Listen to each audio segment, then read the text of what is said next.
Hello. Halo, selamat sejahtera. Selamat Hello. Hi. Hai.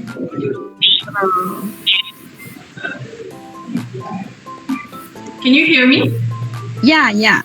very clear. How are we gonna start? Okay. Good evening. Good evening, Miss Anita.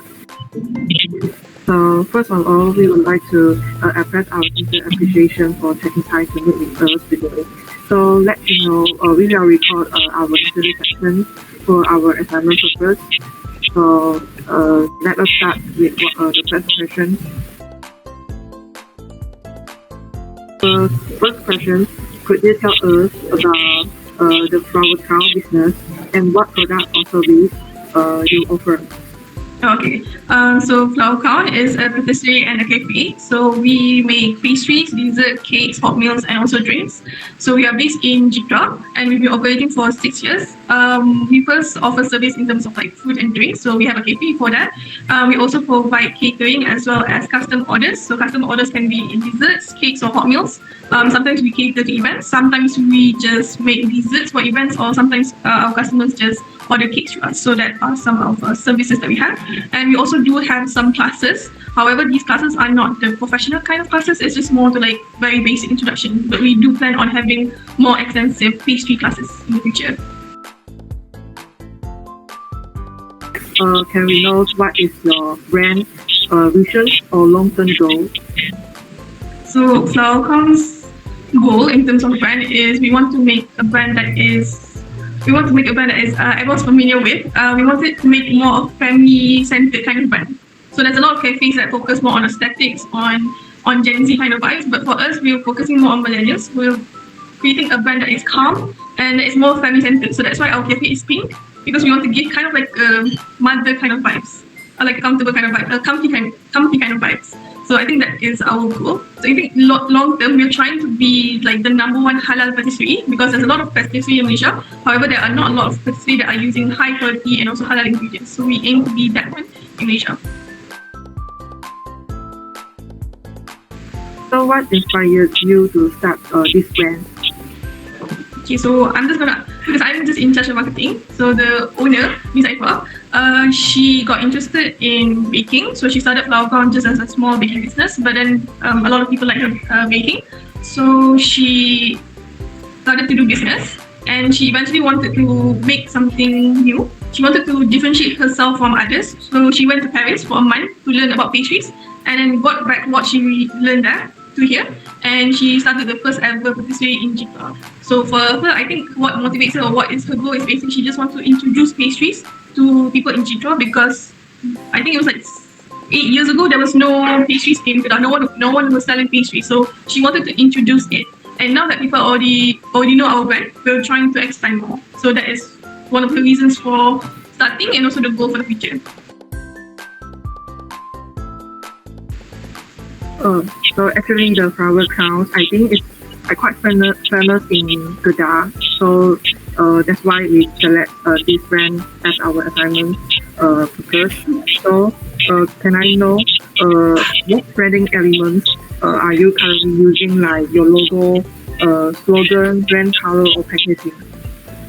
So for logos, we have 3 types of logos. The first one is the flower kind. I'm just gonna show you. That one is the first logo that we always use in our posters.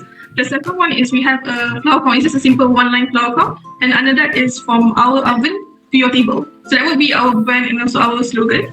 And other elements, I think, if you look at our Instagram or on our social media, we try to incorporate a lot of pink, white, and cream, because we really want to bring that, like, I wouldn't say girly, but it's more motherly kind of vibes, more comfortable.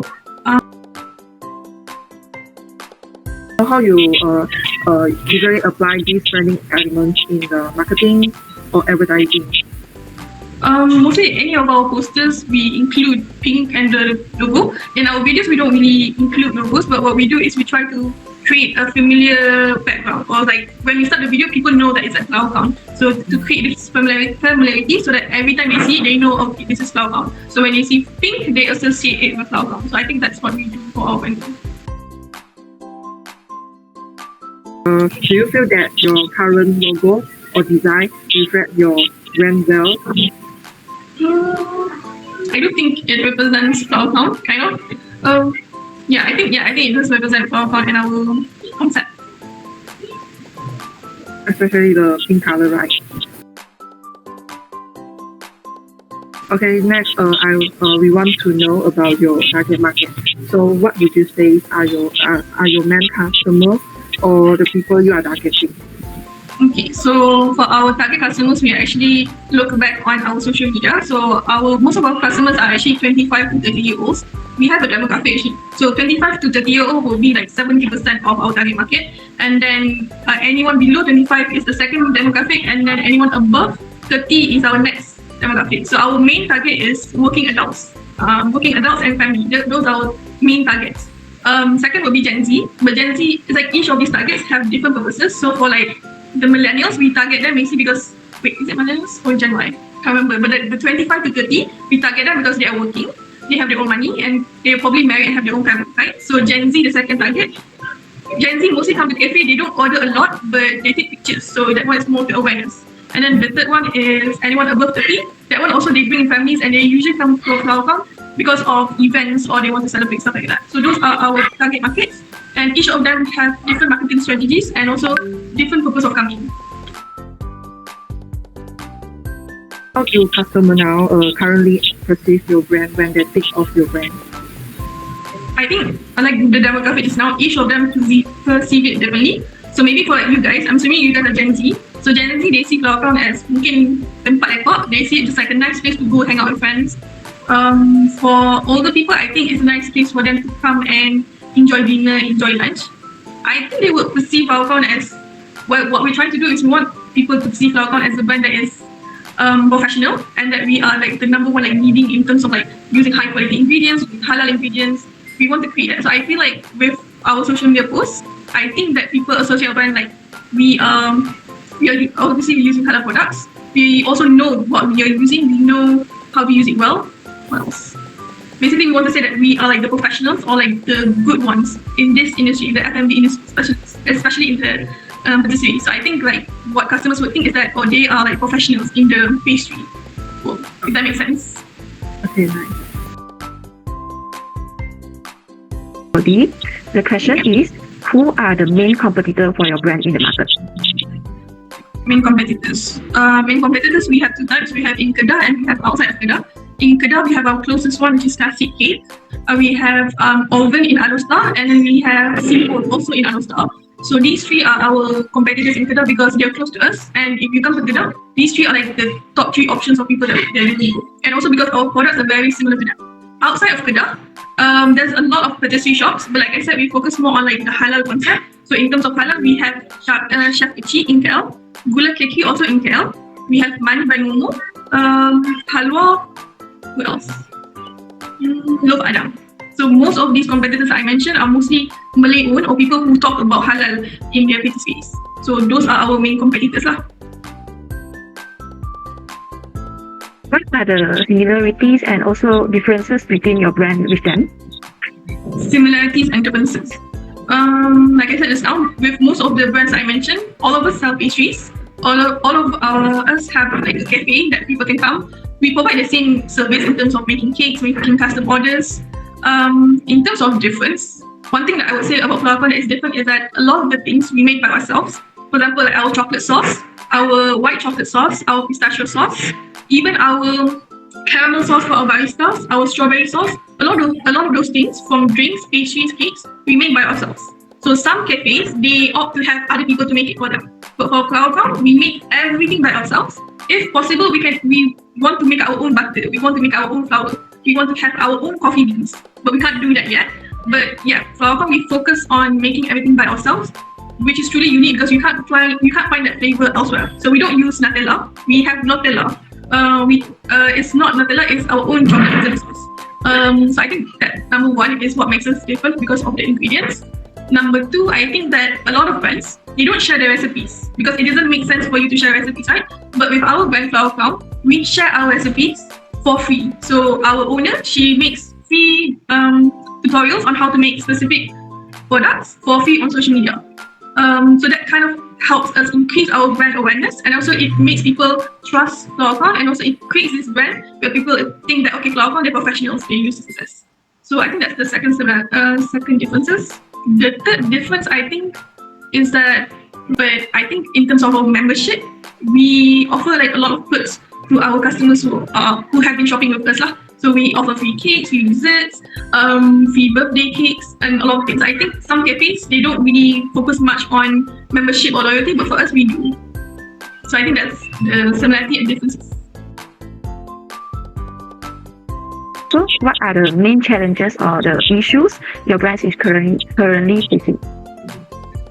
For now, in terms of marketing, number one is that people, I don't know if you know this, but like, number one complaint that we get is that people don't understand our prices. So for example, our croissant is 8 ringgit, but sometimes in certain stores you can get it for like 4 ringgit, right? So in terms of marketing, it's very hard for you to explain to people why our pricing is like that. So pricing is kind of, I would say, it's under marketing also. So I think that's the number one issue. People don't understand the price because our croissants, obviously, like I said, we use high quality butter, we use flour, we use a lot of things that are very high quality. So that's why we have that price. So I think in terms of pricing, that is the issue.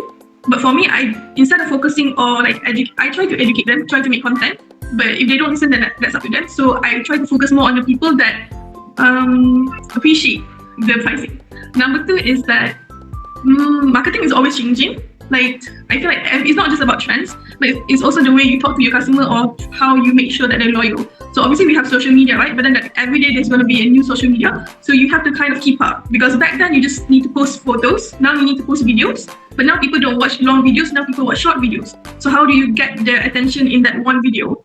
And and I think that's the second issue. The third issue is that the problem that we face right now is that, for example, like if I make videos with my face in the video, maybe the view wouldn't like be that much. You know, even though like I've been working for Flower for a while, even though there are some people who know me from Flower, people don't really like engage much. But if the video is made by the owner, so like I'm the one who record the owner, right? If it's the owner who's talking, she will get like 100K of views. She will get a lot of views, even like 1 million views. So that one is a good thing, but it's a bad thing because she always has to do videos. And the owner is very busy. She has to go to KL and stuff. She bakes and stuff. So she doesn't have time to make content, which is why I'm helping. So it's very hard when your brand is focused solely on the owner. It's like almost like the marketing cannot go without the owner, right? So it's very hard for the marketing department for you to disassociate the owner from the brand so that you can continue to promote it without people only relying on the owner. So that's another issue that we face. And then I think the last issue is, I wouldn't say marketing, but like our marketing has been doing well, but also the service, because there's too many people. Now Flower is in a stage where there's too many people that come and we can't accommodate them. So I think those are like some of the issues that we are facing now. So can we know what kind of feedback have you received from the customer? I think number one feedback is like about the prices. Some people will say that you're a cafe in Kedah, why are you selling 8 ringgit pastries? I think that's one of the like negative feedbacks. People mostly talking about prices. People talk about our locations, stuff like that. I think the good feedback is that there are some people who appreciate or they like the fact that there is a pastry shop in Kedah, and especially since it's a woman-led pastry shop. Because our owner is a woman, our sales manager is a woman, marketing lead is a woman, our HR is a woman, our chefs, we have a lot of chefs who are women. So we have got compliment because of that, because we're kind of like a woman-led company. What else? I think other than that, maybe not that much. If you want to see feedback, you can try to see the comments, but I feel like it's either good or bad. Next one is, do you think any need to do any improvement to the brand, such as the new logo or the slogan?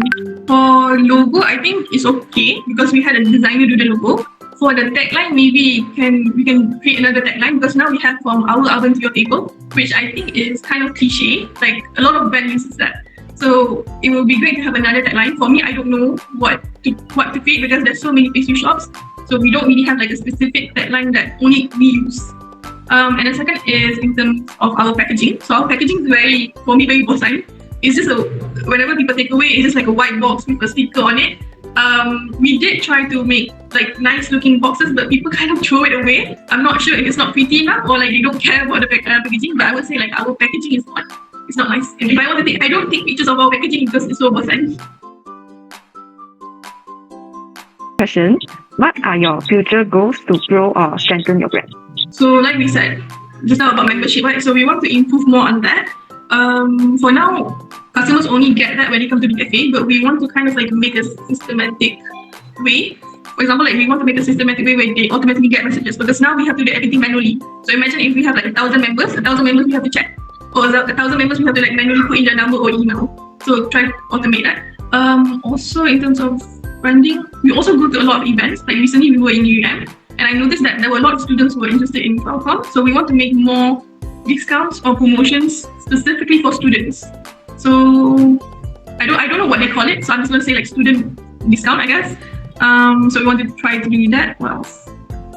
I think that's it. Does that answer your question? That's all for the questions. Thank you for Ms. Anika for your sharing. And is there anything else you would like to add on? I think for me, nothing else. If you have any questions, you can just WhatsApp me. If you aren't clear about anything, if you want our marketing guideline, also you can also ask me. Also, thank you for choosing Flower Crown. You also sell any merchandise? Okay.